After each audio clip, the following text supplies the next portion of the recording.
Are you one of the dozens of people who get in flat earth debate lives every single day and claim that the only way the moon can be upside down from the northern and southern hemispheres is if it's viewed from opposing hemispheres of a globe Earth? If you're one of those people, stay tuned to the rest of this video to learn something about perspective today. Okay, so here's my setup. I'm in the hallway. I have two pieces of paper on the floor. This one says Northern Hemisphere, that one says Southern Hemisphere, and halfway in between is a stand holding a moon projector. So we have Northern Hemisphere, a lot with a moon, and then we have Southern Hemisphere. Now before I show this video, let me preface this by saying my lamp is backwards from the real moon. This is probably the reason I got this thing for $5, because they forgot to reverse the negative before they printed the little hologram chip for it. So please don't comment on this being backwards. I know it's backwards. It doesn't matter. The point is just to see the image reversed. Let's continue. Okay, I'm down here in the Northern Hemisphere. And I look up. And there's what I see. Okay. Now I want to come down here to the Southern Hemisphere and look up. And there's what I see in the Southern Hemisphere, a completely backwards image, just by walking down my hallway. So this is what I got on one end of my hallway. And this is what I got on the other end of my hallway. It's a reversed image on a completely flat surface. All I did was change my perspective from one hemisphere down to the other hemisphere down a flat hallway. I hope this helps you understand how perspective works. And for the record, no, we don't live on this cartoon. Thanks for playing though. Your videos are very interesting. I like them very much. We can follow each other.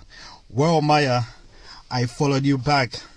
So this guy right here, I think he debunks the globe in a smart way. Hey everybody, today I'm going to be showing you how to make a magnetically bound state, how to lock a magnet in space without using a superconductor. Now here's the thing, we all know that gravity exists, right? Right, but we cannot replicate it. We cannot isolate it. We cannot demonstrate it. We cannot reproduce or show it in a natural way or in an experiment, right? However, what we can show in a real life is magnetism forces, or the electric force, which can make these orbits, which can make objects orbit one another.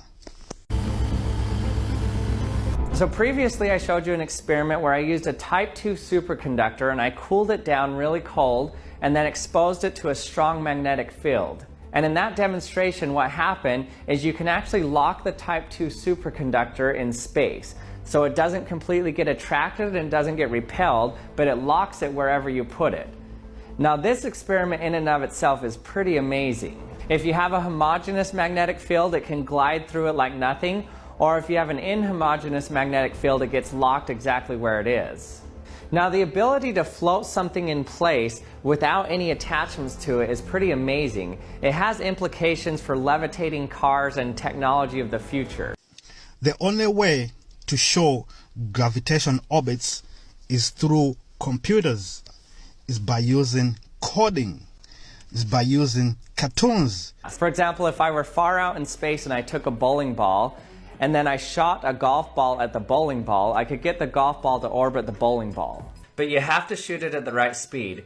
If you shoot it too fast, then it has too much angular momentum and the centrifugal force is too high, so it'll just go flying off into space. To show, to demonstrate in a real life, in a real world, two objects orbiting each other, whereby it could not be easy, or it may fail at some point, but we can show magnets orbiting each other. Today we're going to be seeing if it's possible to get two magnets to orbit each other. In order to get one object to orbit another one, you have to have two forces at play. One of them needs to be an attractive force. So you need something that's going to attract these two balls together. And then you also need something that's going to repel them, something that's pulling them apart. And those have to perfectly balance out so that they keep each other at bay, and so it can't move closer or further. Well, first, since we can't go out to space to do this, let's just try this on a very low friction surface and see that if I throw one magnet towards the other, I can kind of get them to spin around and orbit each other. Let's try it out and see what happens. Okay, let's see if I can get this to work. I'm just going to set one here, and then I'm going to throw the other one at it and see if it has enough centrifugal force as it goes by that they'll just kind of orbit around each other. Whoa. Now, with quantum locking, we can explain or demonstrate orbits in the real life. Check this. But what if there is a way to achieve the same levitation effect without superconductors? Well, it turns out there's a way to actually do this due to a little known effect called polarity-free magnetic repulsion. So let me show you how it's possible to achieve stable levitation. Let's take these two magnets for example. I've taped the top of each of these representing where the North Pole is on each of these. So normally the North Pole is attracted to the South Pole. So they'll want to stick together like this or like this. Either one of these is stable. So it's going to want to twist in my hand and flip the opposite direction. But in order to spin, this has some moment of inertia, meaning it takes a little bit of time to actually spin depending on its mass. So if you can actually drive one magnet to spin in one direction at the right frequency where it's just out of phase with a different magnet, you can actually get them to be just out of phase with each other where they stay repulsed from each other. So there's a repulsive force between them. But then if you tilt one of these slightly, it will have an attractive force still, so it still wants to come down to it. So if you can get the spinning phase just right and the tilt just right, you should be able to have a stable equilibrium point where it holds it locked in place with the other magnet.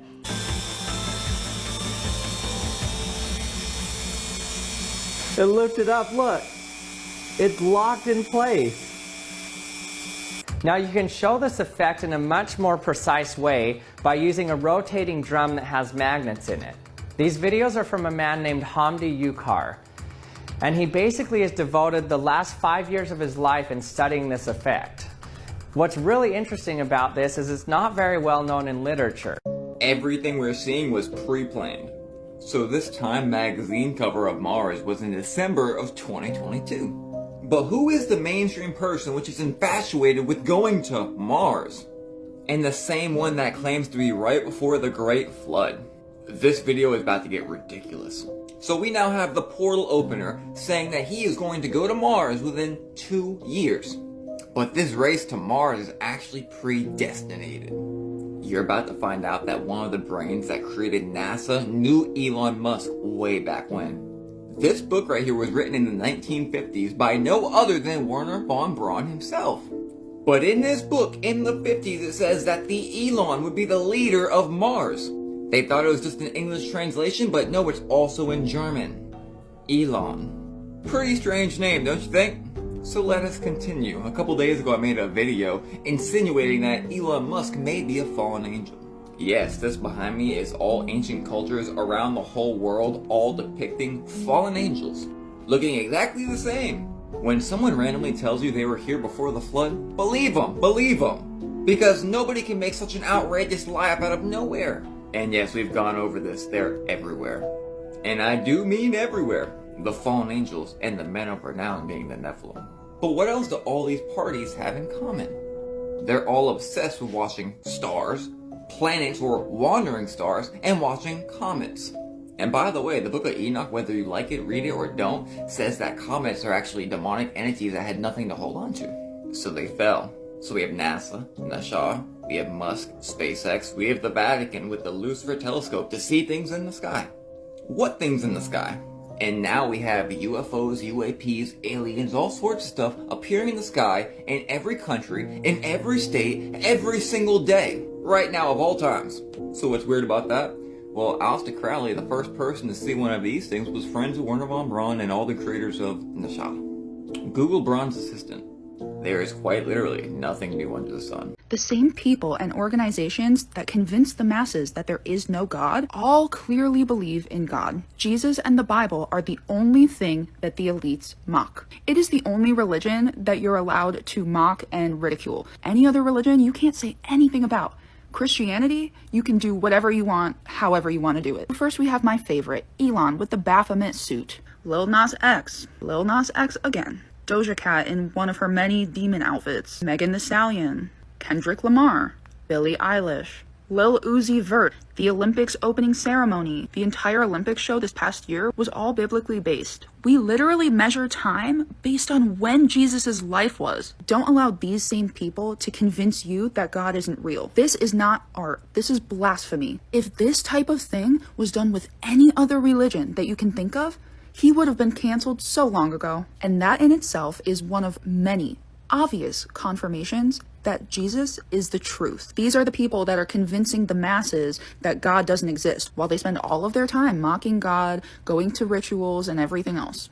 What reason do they have to lie about outer space? I just came across a clip that is a perfect example of what is going on here. TikTok, this is for entertainment purposes only. So first off, we have the tapestry behind him where it's just focused on the part that says stars. Then we have a model of Saturn, which is conveniently overshadowing and higher up than our globe. Then we've got the rocket in the background. He's literally wearing a vest that has suns all over it because these people are sun worshippers. And then just to be sure that he drives the point home, you have a sun sticker on the side. Do you believe in God? Me? Creator? Yes. So I'm the more I look at the universe, just the less convinced I am that there is something benevolent going on. So if your concept of a creator is someone who's all powerful and all good, that's not an uncommon pairing of powers that you might describe to a creator.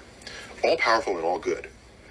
And I look at disasters that afflict Earth and life on Earth. Volcanoes, hurricanes, tornadoes, earthquakes, disease, pestilence, congenital birth defects. You look at this list of ways that life is made miserable on Earth by natural causes. What's crazy about him saying this is that just about everything that he listed is man-made, and it's not made by everyday people like you and me. It's made by people at his level on purpose, and he very well knows this to be true, but that's what they do. They do crap like that and then blame God, and the masses believe it, and they are able to make you stray from God. And I just ask, how do you deal with that? Her face is so mean. So philosophers rose up and said, if there is a God, God is either not all powerful or not all good. I have no problems if, as we probe the origins of things, we bump up into the bearded man. If that shows up, we're good to go. Okay? Not a problem. To me, that seems like a jab about how they're trying to break the firmament so that they can attempt to invade heaven and or bring God down. There's just no evidence of it. And this is why religions are called faiths, collectively. Because you believe something in the absence of evidence. That's what it is. That's why it's called faith. Otherwise, we would call all religions evidence. But we don't. For exactly that reason. So I'm given what everyone describes to be the properties that would be expressed by an all-powerful being in the gods that they worship. I look for that in the universe and I don't find it. So I remain unconvinced. But if you got some good evidence, bring it. Okay? And so I don't lead with that information because what I believe should be irrelevant to anyone. For the first time, me and Neil agree on something. You shouldn't care what he believes, but he's well aware that he has a cult following. Why would a scientist be able to go on tour like he's like a musician? People that follow him literally treat him like he is God. Nobody questions any of his explanations for anything. And if everyday people like me and you can see God in the universe around us, you can't tell me that this scientist doesn't. They are laughing at the people that take this seriously. Just look at what he's saying he doesn't believe in God, and yet he has blasphemous symbolism all over the place in every video, but this one too. He believes in God, and he is purposely leading the masses astray. Wait, does anyone actually believe that we landed on the moon, which is 238,000 miles away? A genuine question. Have you ever asked yourself, if they were the first ones on the moon, who filmed the landing? Also, remember the little buggy they took to the moon? How did it fit in there? But let's just see what the Word of God has to say about the moon. We're in the book of Genesis, chapter 1, verse 7. And God made the firmament and divided the waters which were under the firmament from the waters which were above the firmament. So God created the firmament dome to separate the waters from above. Verse 16. And God made two great lights, the greater light to rule the day, which is the sun, and the lesser light to rule the night, which is the moon. But hold on, verse 17. And God set them in the firmament of heaven to give light upon the earth. So we know that the moon produces its own light and not some dusty rock reflecting the sun's light, as mainstream science tells us. He confirms this in Mark chapter 13, verse 24. This is Jesus speaking. But in those days after the tribulation, the sun shall be darkened, and the moon shall not give her light. Furthermore, in Matthew 24:29, this is Jesus speaking again. Immediately after the tribulation of those days, the sun shall be darkened, and the moon shall not give her light. But let me clear this up. So the moon is not a physical object or something you can land on. It is simply a light that God placed inside the firmament dome, like He did the sun and the stars, to give light upon the earth. God says in Romans chapter 3, verse 4, let God be true, but every man a liar. But guys, I'm here to tell you that God's word is true, it's alive. He wants a relationship with you and not a religion.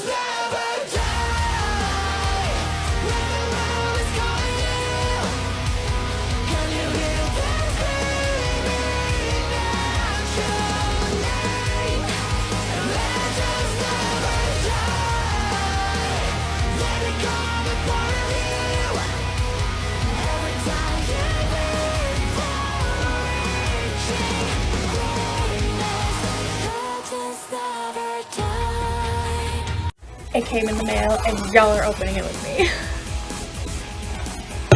Ooh. Smell it. Woo!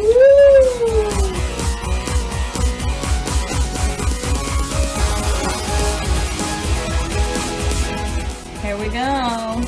The Flat Earth map dates back over 1,000 years. This map is credited to being created by a Persian astronomer. His name was Al-Biruni, and he lived between 973 AD to 1048 AD. It's the official map of the United Nations and also the United States Geological Survey. It used to be present in many places before the creation of NASA and the Antarctic Treaty in 1959. Here you see it with Admiral Byrd. This map has been restored by Dmitry from Russia with suggestions of mine, Idialenkar. Known by my YouTube channel Flat Earth Banjo, I asked Dmitry to include the Bermuda Triangle and Point Nemo, a place deep in the Pacific where NASA buries rockets. Then Robert Tozzi, a professional mapmaker, came along and enhanced the map even more. There are many people now selling this map online, but if you could order it from my online store, I would greatly appreciate it. Visit my online store now and order one of the items. I humbly thank you.